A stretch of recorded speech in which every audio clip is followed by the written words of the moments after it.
1. Check to update if your i2c software version is the latest version.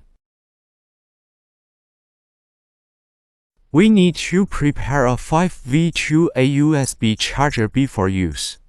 Connect Type-C data to the i2c expansion board. The original lattice line to be repaired is connected to the appropriate seat. We click Test to confirm again whether the lattice line is blown. When we click Activate, we will enter the activation page. Clicking Activate again will bring you to the activation program. The activation result will be displayed in about 5 seconds.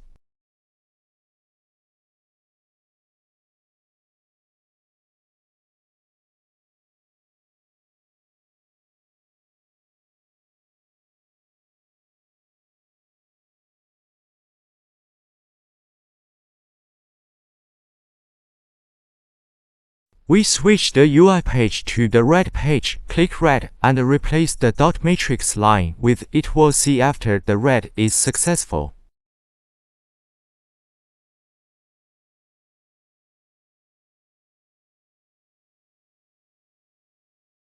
After connecting the i2c lattice line, click Write directly. After writing successfully, all operations are completed. Connect the i2c cable to the original cable. After the connection, you need to use the i2c programmer to check again.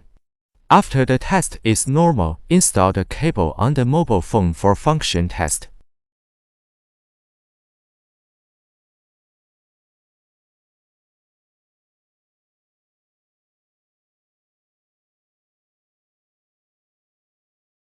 If you do not know how the i2c cable is connected to the original cable, you can scan the QR code on the back for the installation tutorial.